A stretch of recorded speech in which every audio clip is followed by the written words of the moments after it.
Queridos irmãos e irmãs, vamos celebrar esse final de semana, o 7º domingo do tempo comum, ano litúrgico C. E a liturgia da palavra nos levará a uma profundidade de reflexão, já que ela apresenta a figura da pessoa que é voltada para as coisas do mundo, para as coisas terrenas, e da atitude das pessoas que se converteram a Deus e buscam as atitudes das coisas do céu e praticam essas atitudes e se tornam virtuosas. A partir da primeira leitura, nós refletimos sobre esta realidade de Abisai, que era sobrinho de Davi e tinha um pensamento muito mundano, de vingança, diante de uma situação que ele se coloca perante o inimigo. E Davi, um homem convertido, que diante da situação, ele prefere poupar ou perdoar o inimigo. Na segunda leitura temos esta mesma realidade. Adão, que voltou-se para a realidade do mundo sem abrir o coração para que Deus havia pedido para ele e para Eva observarem no paraíso. E do outro lado temos o próprio autor da carta aos Coríntios, São Paulo, o homem convertido que experimentou Deus e ensina hoje para nós a realidade do homem do mundo e o homem que tem o seu coração voltado para o céu. E no Evangelho nós encontramos Jesus ensinando qual que é a atitude do discípulo convertido e o discípulo que ainda tem uma mentalidade humana. O interessante é que entre a reflexão de cada leitura, todas elas apresentam os inimigos do homem de Deus, da pessoa que encontra cada dia em sua vida um combate a realizar. Primeira leitura, entre Davi e Abisai, nós encontramos Saul, o grande inimigo, o perseguidor. Na segunda leitura, aquilo que Paulo nos ensina em relação à figura de Adão, nós relembramos a grande inimiga, a serpente. E no Evangelho, entre o relacionamento, aquilo que Jesus ensina dos seus discípulos com Deus, encontramos os fariseus, o grande inimigo de Jesus e também inimigo dos discípulos de Jesus. Então, refletindo nestas realidades, começamos a reflexão pela primeira leitura, diante de Saul, que havia perdido tronos para Davi, sendo ele o primeiro rei de Israel. No entanto, o seu coração voltou-se para o mal e Deus queria tirar de Saul a sua realeza. A partir daí, ele começa a perseguir Davi de morte de maneira implacável. Por todos os lugares, por cavernas, por trilhas, no meio da floresta, ele procurava matar Davi como o seu grande inimigo. No entanto, as atitudes de Saul faziam com que Davi esperasse em Deus, porque na verdade era projeto de Deus tirar Saul do reinado e colocar Davi como o novo rei de Israel. Isso criou no coração de Saul um ciúmes, um ressentimento, um orgulho, porque não queria perder a realeza. E chega um dia nessa perseguição, Davi tem a oportunidade de exterminar o seu inimigo. Saul estava dormindo no acampamento, Deus fez com que os soldados de Saul dormissem profundamente. Davi chegou próximo a Saul e poderia ter matado o inimigo. E aí nós encontramos a grande lição para nós, aquilo que Davi fala para Abisai. Quando Abisai vê a situação, ele disse: deixe que eu com uma só lança crave ele no chão. Davi, eu não posso tocar, matar o ungido do Senhor. Isso é interessante para nós, porque por mais pecador que a pessoa seja, por mais inimigo que a pessoa se apresente, é ungido do Senhor. Todo ser humano é ungido do Senhor, principalmente aquele que é batizado. Por isso, Davi, que se converteu a Deus, sabemos que Davi foi um grande pecador, mandou matar Urias, ficou com a mulher de Urias, fez um monte de tramóias para poder esconder o seu pecado. No entanto, era um homem que tinha se convertido a Deus, tanto é que morreu na paz de Deus.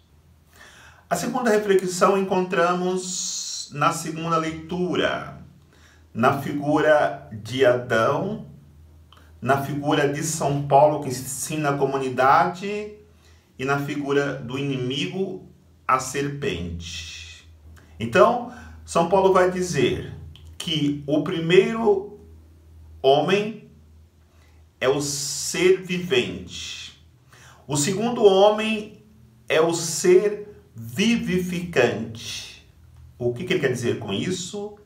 O ser vivente é o que vive e não tem condições de dar a vida ao outro.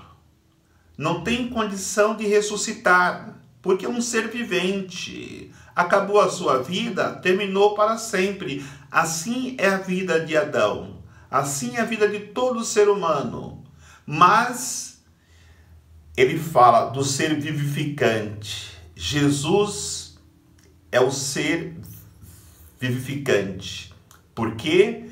Porque ele não só vivifica as nossas vidas, mas também ele vivifica a sua própria vida. Por isso, depois que ele morreu, ele ressuscitou. Então, o ser humano é um ser vivente. Vive a sua vida, passou a sua vida, ele morre, tudo acabou. E Jesus, esse ser vivificante, que renova, que restaura, que dá uma nova vida. Ele vai dizer ainda, Adão é o homem natural, Jesus é o homem espiritual. Ou seja, a natureza humana, principalmente depois de obedecer à serpente, vive a sua vida natural neste mundo e se encanta pelas coisas deste mundo. O homem espiritual, não ser espiritual, ele se encanta pelas coisas do alto, pelas coisas do céu. Jesus sempre dizia que ele veio para fazer a vontade do Pai. E quem faz a vontade do Pai tem o coração, tem a alma voltada para o alto. Ou seja, Jesus se encarnou, mas não viveu só a naturalidade da vida humana. Muito pelo contrário, ele sendo ser espiritual, principalmente como Deus, tudo o que ele fazia era voltado para o céu, para a vontade do Pai. E ainda vai dizer São Paulo que o homem natural é terrestre, mas o homem espiritual é celestial, é celeste. Por isso, nós muitas vezes somos enganados, achando que aqui no mundo, que a nossa realidade terrestre, por sermos ser terrestre, é o fundamento e o que realiza a nossa vida. Não. Tudo aqui é passageiro. Tudo que é terrestre terminará, findará um dia. Mas o homem celestial, que deve brotar em nós a partir de Jesus Cristo, ele vive a esperança, ele vive a alegria, ele vive o amor de um dia se encontrar na pátria celestial. Exatamente é o que Jesus veio transmitir para nós, a partir da sua paixão, morte e ressurreição, que morra o homem terrestre e nasça o homem espiritual. Que o homem natural deixe ser transformado pelo homem, a pessoa que se torna celestial, que se volta para as realidades do céu, que é a eternidade preparada para cada ser humano. E no Evangelho nós encontramos Jesus ensinando seus discípulos como deveria ser o procedimento deles para que pudessem ser verdadeiros discípulos de Jesus. Nós sabemos que quando Jesus chamou os seus discípulos, os apóstolos principalmente, eles não eram convertidos. E muitos deles tinham atitudes que iam contra os princípios que Jesus queria que eles praticassem. Lembremos quando Tiago e João passou por Samaria, eles não queriam dar passagem. Eles disseram: Senhor, não quer que mandemos fogo do céu para queimar esse povo? Lembremos de Pedro, que quis e realmente tirou a espada, dissipou a orelha de Malco, quando Jesus foi preso no Horto das Oliveiras. E assim por diante, os discípulos não compreendiam e nem colocavam em prática os ensinamentos de Jesus. Então hoje o Evangelho é um ensinamento de Jesus para nós. Se alguém caluniar contra vocês, não reaja de maneira violenta, mas esta realidade de calúnia é uma realidade moral que nós encontramos no mundo hoje, da pessoa que fofoca, da pessoa que fala mal da outra, da pessoa que deixa de ser confiável. A reação de quem é cristão não é pagando com a mesma moeda.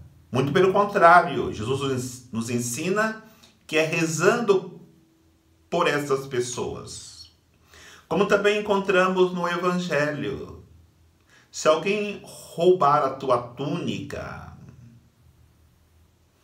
que é uma violência social, e nós encontramos isso de maneira muito divulgada na sociedade, como a violência à criança, a violência do homem sobre a mulher, da violência ao idoso, da violência contra a família. Isso é uma realidade social. Jesus fala para não reagirmos. Muito pelo contrário, dê a outra face. Na verdade, é uma reação positiva, porque quando fazemos isso, não reagirmos à violência, nós estamos dando um grande testemunho de Jesus, porque ele jamais reagiu à violência. Muito pelo contrário, deu outra face. E como é dar outra face? É entendermos que não é reagindo com armas que nós iremos vencer esse tipo de violência, mas é reagindo com amor. A outra realidade que nós encontramos, se pedir para andar em 1000 passos, ande 2000 passos. Ou seja, o abuso de autoridade e poder. Então, não reaja com violência, mas faça até mais do que aquilo que alguém com abuso de poder nos obrigou a fazer. Só assim nós desarmaremos os inimigos diante da proposta de Jesus de sermos os seus discípulos. Os fariseus ficavam furiosos como inimigos de Jesus quando Jesus reagia desta maneira. Por isso ele vai dizer, para que aquilo que nós queremos que os outros façam por nós, façamos também pelo outro. Mas não façamos nada que não queramos que os outros façam por nós. Sede misericordiosos como o vosso Pai Celeste é misericordioso. Se entendermos esta dinâmica, essa pedagogia de Deus, nós seremos felizes e nos preparemos para o reino de Deus, que aguarda a cada um de nós que somos fiéis ao chamado de Jesus a trilhar no caminho da santidade. Que Deus nos abençoe, em nome do Pai, do Filho e do Espírito Santo. Amém.